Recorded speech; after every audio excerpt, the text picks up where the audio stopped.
നമസ്കാരം. ഇത് 5-6 വർഷം മുമ്പുള്ള ഒരു സംഭവമാണ്. മലയാളത്തിലെ ഒരു സിനിമയുടെ റിലീസ്. വലിയ സൂപ്പർ താരങ്ങളൊന്നും അഭിനയിച്ച സിനിമയല്ല. ആ റിലീസ് ദിവസം കേരളത്തിലെ എല്ലാ തിയേറ്ററുകളിലും അതിഭയങ്കരമായ ഇനിഷ്യൽ കളക്ഷൻ, ചെറുപ്പക്കാരുടെ ഒരു തള്ളിക്കയറ്റം. പാലക്കാട് തൊട്ട് തിരുവനന്തപുരം വരെയുള്ള തിയേറ്ററുകളിലെല്ലാം 10:30 മണിക്ക് തുടങ്ങിയ സിനിമയ്ക്ക് രാവിലെ തൊട്ട് ആരാധകരുടെ തള്ളിക്കയറ്റം. സ്വാഭാവികമായിട്ടും മലയാള സിനിമ ഇൻഡസ്ട്രിയിലെ പ്രമുഖരായ നിർമ്മാതാക്കളും തിയേറ്റർ ഉടമകളുമൊക്കെ ശ്രദ്ധിച്ചു. ഇന്ന് സൂപ്പർ താരങ്ങളുടെ പടത്തിൻ്റെ റിലീസുകളൊന്നുമില്ല. പക്ഷേ എന്താണ് ഇത്ര ഒരു ഇനിഷ്യൽ? പോക്കിരി സൈമൺ എന്ന് പറഞ്ഞ ഒരു സിനിമയായിരുന്നു അത്. ഈ സിനിമ സണ്ണി വെയിൻ എന്ന് പറയുന്ന ഒരു നായക നടൻ, രണ്ടാം നിരയിലുള്ള അല്ലെങ്കിൽ ഒരു സാധാരണ കയറി വരുന്ന അപ്കമിങ് ആയിട്ടുള്ള ഒരു താരമായിരുന്നു അതിൽ അഭിനയിച്ചത്. ഈ പോക്കിരി സൈമൺ സിനിമയുടെ ഒരു പ്രത്യേകത, തമിഴകത്തെ സൂപ്പർ സ്റ്റാറായ വിജയിയുടെ ആരാധകരുടെ കഥ പറയുന്ന സിനിമയായിരുന്നു ഈ പോക്കിരി സൈമൺ. ഈ ജനത്തിൻ്റെ ഈ ആരാധകരുടെ തള്ളിക്കയറ്റവും ചെറുപ്പക്കാരുടെ ഒരു ഇനിഷ്യലും ൻ്റെയും കാരണം ഈ വിജയിയുടെ ആരാധകരുടെ കഥയായതുകൊണ്ടായിരുന്നു. സാധാരണ മമ്മൂട്ടിയുടെയും മോഹൻലാലിൻ്റെയും അതുപോലെ തന്നെ തമിഴകത്തെ രജനികാന്തിൻ്റെയും വിജയിയുടെയും ഒക്കെ സിനിമകൾ റിലീസ് ചെയ്യുമ്പോൾ ഒരു ഇനിഷ്യൽ കളക്ഷൻ ഉണ്ടാവും. അതുപോലെ ഒരു ഇനിഷ്യൽ കളക്ഷനായിരുന്നു സണ്ണി വെയിൻ എന്ന നടൻ്റെ പോക്കിരി സൈമൺ എന്ന സിനിമയ്ക്കുണ്ടായത്. അന്ന് മലയാള സിനിമ ഇൻഡസ്ട്രിയിലുള്ള എല്ലാവരും ശ്രദ്ധിച്ചു. പിന്നീടാണ് കാര്യം അന്വേഷിച്ചപ്പോൾ ഇത് വിജയിയുടെ ഒരു ആരാധകരുടെ കഥ പറയുന്ന സിനിമയാണെന്ന് മനസ്സിലായത്. അതാണ് വിജയ്. തമിഴ്നാട്ടിൽ ഇപ്പോൾ രാഷ്ട്രീയമായി ഏറ്റവും ചർച്ച ചെയ്യപ്പെടുന്ന രാഷ്ട്രീയ പാർട്ടിയുടെ അമരക്കാരനും താരവും ഒക്കെയായ വിജയ് ജനമനസ്സുകളിൽ വല്ലാത്ത ഒരു ആരാധന നേടിയെടുത്ത ഒരു നടനാണ്, ഒരു താരമാണ്. ഈ താരാരാധന അല്ലെങ്കിൽ സ്നേഹം കൊണ്ടുള്ള ഒരു ആരാധന, താരങ്ങളോട് ജനങ്ങൾക്കുള്ള ഒരു ആരാധനയുടെ ഒരു പവറുണ്ട്, സോഫ്റ്റ് പവറാണ്. രാഷ്ട്രീയ നേതൃത്വത്തിന്, രാഷ്ട്രീയ നേതാക്കന്മാർക്ക്, മുഖ്യമന്ത്രിമാർക്ക് അത് ഒരു ഹാർഡ് പവറാണ്. ഇത് രണ്ടും പ്രത്യേക തരത്തിലുള്ളതാണ്. അതായത് ഉദാഹരണത്തിന് ഈ തമിഴ്നാട്ടിൽ സോഫ്റ്റ് പവറും ഹാർഡ് പവറും ഒന്നു ചേർന്ന വലിയ നായകന്മാരുണ്ടായിട്ടുണ്ട്. MGR അതിന് ഏറ്റവും വലിയ ഉദാഹരണമാണ്. അപ്പം ഈ രാഷ്ട്രീയ അധികാരവും താരമായിരിക്കുമ്പോഴുള്ള ഒരു ആരാധനയും ഒന്നു ചേർന്ന ഒരു അപൂർവ വ്യക്തിത്വമായിരുന്നു MGR. അതുപോലെ തന്നെയായിരുന്നു ജയലളിത. ഇത് രണ്ടും ഒന്നിച്ച് സമന്വയിക്കുമ്പോൾ ഉണ്ടാകുന്നൊരു കരുത്ത്, ആ നേതൃത്വം, അത് ആസ്വദിക്കുകയും അത് നിലനിർത്തുകയും ചെയ്തവരായിരുന്നു അവർ. തമിഴകത്തെ ദ്രാവിഡ രാഷ്ട്രീയത്തിൽ സിനിമയുമായി ചേർന്ന് ഇത്തരം ഒരു കരുത്തന്മാർ നിലനിന്നിട്ടുണ്ട്. അതിൻ്റെ ഒരു പിന്തുടർച്ചയുടെ ഒരു ഭാഗമാണ് ഇപ്പോൾ വിജയ് ആവാഹിച്ചിരിക്കുന്നത്. അദ്ദേഹം ഇപ്പോൾ തമിഴക രാഷ്ട്രീയത്തിൽ നിർണായക ശക്തിയാണ്. നമ്മൾ പറഞ്ഞു വരുന്നത് ഈ വിജയിയുടെ ആരാധകർ കേരളത്തിലുണ്ട്. കേരളത്തിലെ തിരുവനന്തപുരം മുതൽ പാലക്കാട് വരെ അല്ലെങ്കിൽ കാസർഗോഡ് വരെയുള്ള ജില്ലകളിൽ ഓരോ മുക്കിലും മൂലയിലും ഈ വിജയ് ആരാധകരുണ്ട്. ഇത് ആരാധക മണ്ഡലങ്ങൾ അല്ലെങ്കിൽ രസികർ മണ്ഡലങ്ങൾ പോലെ അല്ല. വിജയിയുടെ ആരാധകർ എന്ന് പറഞ്ഞാൽ, വിജയിയുടെ ഫാൻസ് അസോസിയേഷനുകൾ എന്ന് പറഞ്ഞാൽ അതൊരു യൂണിറ്റാണ്. ആ യൂണിറ്റ്, അതിനകത്ത് പ്രസിഡൻറ്റ്, സെക്രട്ടറി, ഭാരവാഹികളെല്ലാം ഉൾപ്പെടുന്ന ഒരു രാഷ്ട്രീയ പാർട്ടിയുടെ ഒരു മോഡലിലായിരുന്നു ഇവർ തുടക്കം മുതലേ അത് രൂപീകരിച്ചത്. ഈ സിനിമാ താരങ്ങൾക്കാണ് ഈ ആരാധകരുടെ മനസ്സിൽ ഒരിടമുള്ളത്. അത് ഒരു സോഫ്റ്റ് പവറാണ്. അതുപോലെ തന്നെ രാഷ്ട്രീയ അധികാരമുള്ള നേതാക്കന്മാർക്ക് ഹാർഡ് പവറാണ്. ഏറ്റവും വലിയ ഉദാഹരണം ഈ സോഫ്റ്റ് പവറും ഹാർഡ് പവറും ഒന്നിച്ച് നമ്മൾ ഈ അടുത്ത കാലത്ത് കണ്ടത് മുഖ്യമന്ത്രി പിണറായി വിജയനെ കേരളത്തിലെ ഏറ്റവും വലിയ സോഫ്റ്റ് പവർ ഉള്ള മോഹൻലാൽ ഇൻ്റർവ്യൂ ചെയ്തപ്പോഴാണ്. അപ്പോൾ അത് ആരാധകരുടെ മനസ്സിൽ അല്ലെങ്കിൽ ജനഹൃദയങ്ങളിൽ പലതരം മാറ്റിമറിക്കലുകൾ ഉണ്ടാക്കുവാൻ കഴിയും ഇത്തരം സ്നേഹസമ്പന്നരായ ഈ താരങ്ങൾക്ക്. അപ്പോൾ അതിൻ്റെ ഏറ്റവും വലിയ ഉദാഹരണമാണ് മോഹൻലാലും മുഖ്യമന്ത്രി പിണറായി വിജയനുമായിട്ടുള്ള ആ ഒരു അഭിമുഖം. അതൊരുപാട് ചർച്ച ചെയ്യപ്പെടുകയും ഒരുപാട് തരത്തിലെ ആൾക്കാർക്ക് പല രീതിയിൽ ആളുകൾ കാണുകയും ഇഷ്ടപ്പെടുകയും ചെയ്തു. അപ്പോൾ അതിൻ്റെ ഒരു സ്വാധീനം വളരെ വലുതാണ്. ഈ പറയുന്ന സോഫ്റ്റ് പവറും ഹാർഡ് പവറും ഒന്നിച്ച് കൈവരുന്ന ചിലരുണ്ട്. അതിലൊന്നാണ് MGR. തമിഴകത്ത് ഒരു മുടിചൂടാ മന്നനായി രാഷ്ട്രീയത്തിലും സിനിമയിലും നിലനിന്ന MGR ഈ രണ്ട് ശക്തിയും ഈ രണ്ട് പവറുകളും ഒരുമിച്ച് കൈവന്നിട്ടുള്ള ആളാണ്.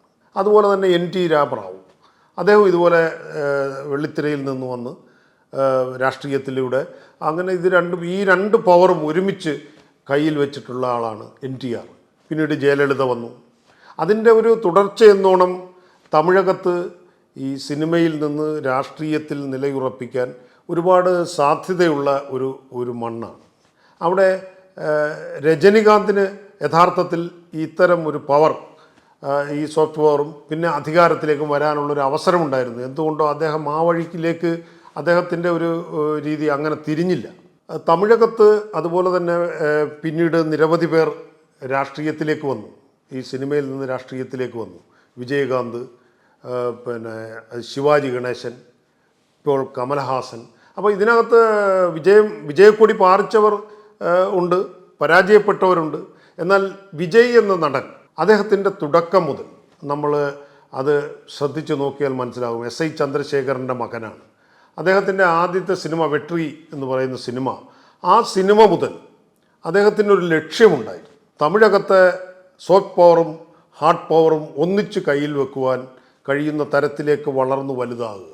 അദ്ദേഹത്തിൻ്റെ ചിത്രങ്ങൾ ഒന്നൊന്നായി, അത് സ്വന്തം പിതാവ് തന്നെയാണ് അദ്ദേഹത്തെ അതിന് തുടക്കം കുറിച്ചത്.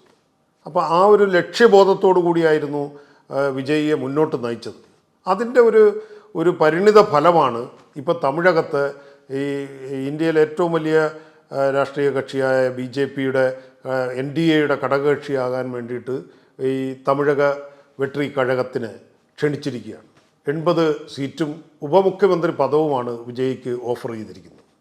ആദ്യമായി തെരഞ്ഞെടുപ്പിനെ നേരിടുമ്പോൾ, ഒരു അസംബ്ലി തെരഞ്ഞെടുപ്പിനെ നേരിടുമ്പോൾ തന്നെ ഇത്രയും വലിയൊരു ഓഫർ വരികയും ഇത്രയും ജനസ്വാധീനമുണ്ടെന്ന് വിലയിരുത്തപ്പെടുകയും ചെയ്ത ഒരു പാർട്ടിയുടെ നേതൃത്വത്തിലേക്ക് വിജയ് എത്തപ്പെട്ടിരിക്കുന്നു. അപ്പോൾ ഈ പോക്കിരി സൈമൻ്റെ തിരക്കഥാകൃത്ത് വിജയുടെ പിതാവിനെ കാണാനായിട്ട് ചെന്നൈയിൽ ചെന്നപ്പോൾ അദ്ദേഹം അന്നേരം വായിച്ചുകൊണ്ടിരിക്കുന്നത് ഒരു തെരഞ്ഞെടുപ്പിനെ എങ്ങനെ നേരിട്ട് വിജയിക്കാം അതിനെക്കുറിച്ചുള്ള പഠനങ്ങളായിരുന്നു.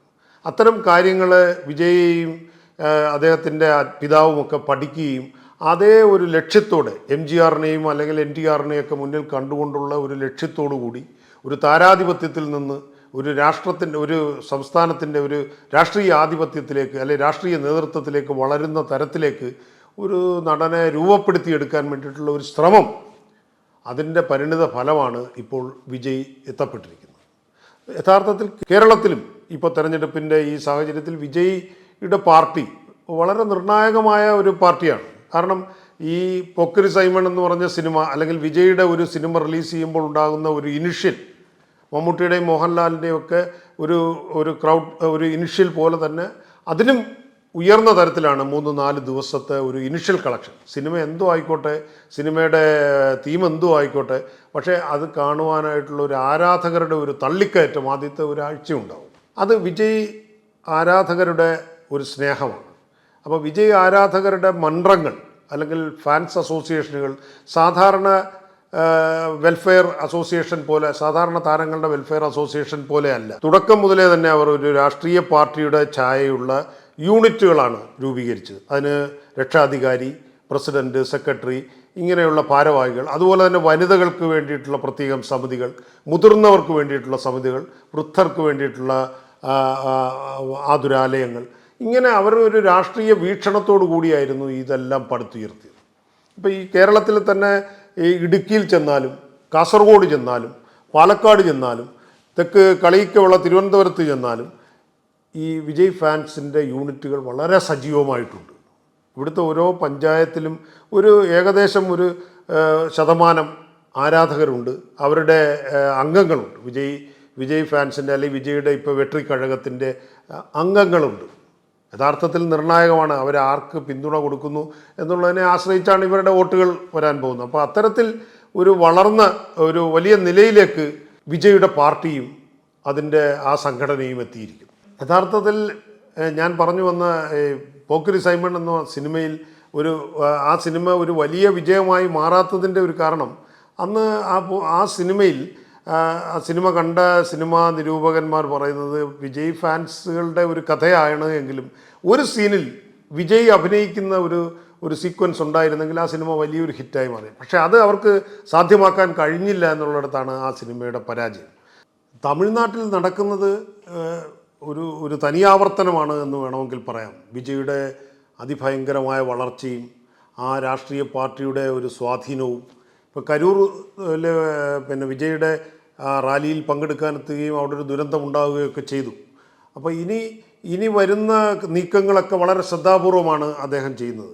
ആ ദുരന്തത്തോടനുബന്ധിച്ച് ഉള്ള കേസും കാര്യങ്ങളുമൊക്കെ നടക്കുമ്പോൾ തന്നെ സ്വതന്ത്രമായി നിൽക്കാനുള്ളൊരു നിലപാടാണ് പാർട്ടി എടുത്തിരിക്കുന്നത്.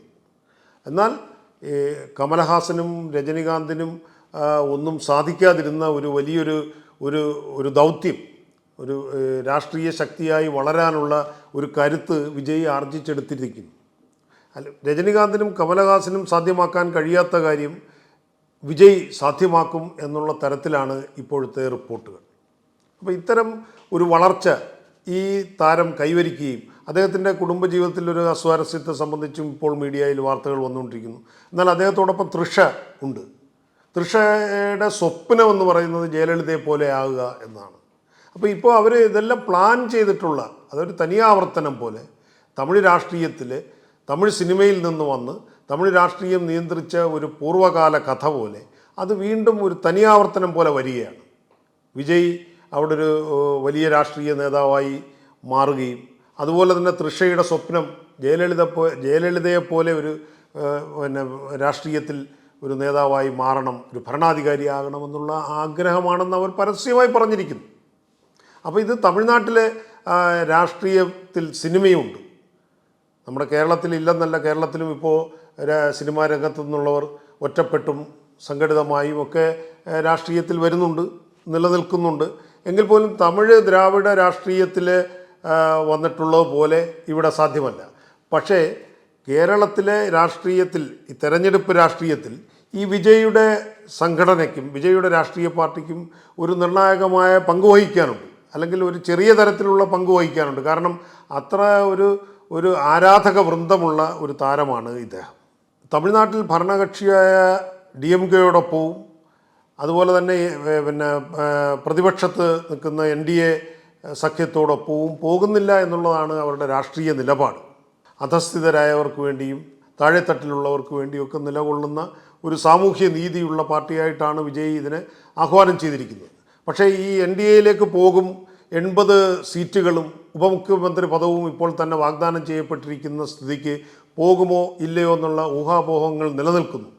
അപ്പം അത്തരം NDA-യുടെ അത്തരം ഓഫറുകൾ തമിഴ്നാട് രാഷ്ട്രീയത്തിൽ വളരെ ചർച്ച ചെയ്യപ്പെട്ടുകൊണ്ടിരിക്കുകയാണ്. അതിനെ സംബന്ധിച്ച് രജനികാന്തിൻ്റെ അഭിപ്രായം വന്നു. അങ്ങനെ ഇതിന് വിരുദ്ധമായ ഒരുപാട് അഭിപ്രായങ്ങൾ പല ചേരികളിലായിട്ട് വിജയ്ക്കെതിരായും അനുകൂലമായും നിൽക്കുന്നു. അങ്ങനെ രാഷ്ട്രീയ ചിത്രം തന്നെ ഈ വിജയിയെ കേന്ദ്രീകരിച്ചുകൊണ്ടാണ് തമിഴ്നാട്ടിൽ നിൽക്കുന്നത്. അപ്പോൾ ആ സോഫ്റ്റ് പവർ, ആരാധകരുടെ ഹൃദയം കവരാൻ കഴിഞ്ഞ ഒരു താരത്തിന് നേടിയെടുത്ത ഏറ്റവും വലിയൊരു സോഫ്റ്റ് പവറിൻ്റെ വിജയമായിട്ടാണ് ഈ തമിഴകത്ത് വിജയുടെ ഒരു കരിയർ, ഒരു രാഷ്ട്രീയ ലക്ഷ്യത്തിലേക്ക് വിജയ് അടുത്തുകൊണ്ടിരിക്കുകയാണ്. മുൻകാല നായകന്മാരെ പോലെ തന്നെ വിജയുടെ ജനനായകൻ എന്ന സിനിമ വെളിച്ചം കാണാനാകാതെ നിൽക്കുന്നു. അപ്പോൾ ആ സിനിമ കാണുവാൻ വേണ്ടിയിട്ടുള്ള ഒരു ആവേശം, അല്ലെങ്കിൽ ഒരു ആഗ്രഹം, അത് എത്രത്തോളം അതിൻ്റെ ഒരു തള്ളിക്കയറ്റം. അപ്പോൾ അതും റിലീസ് ചെയ്യാൻ വേണ്ടിയിട്ട്, ആ സിനിമയ്ക്ക് വേണ്ടിയിട്ട് കാത്തിരിക്കുകയാണ്. അതൊക്കെ ഒരു വലിയ ആവേശമാണ് തമിഴ്നാട്ടിലും തമിഴ് രാഷ്ട്രീയത്തിലും തമിഴ് ചലച്ചിത്ര വേദിയിലുമൊക്കെ ഈ വിജയ് ഒരു തരംഗമായി ഉയർത്തിയിരിക്കുന്നത്. അത് ഈ വരുംകാല തമിഴ് രാഷ്ട്രീയത്തിൽ വലിയൊരു പ്രചോദനവും വലിയൊരു മാറ്റത്തിനും തിരികൊളുത്തും.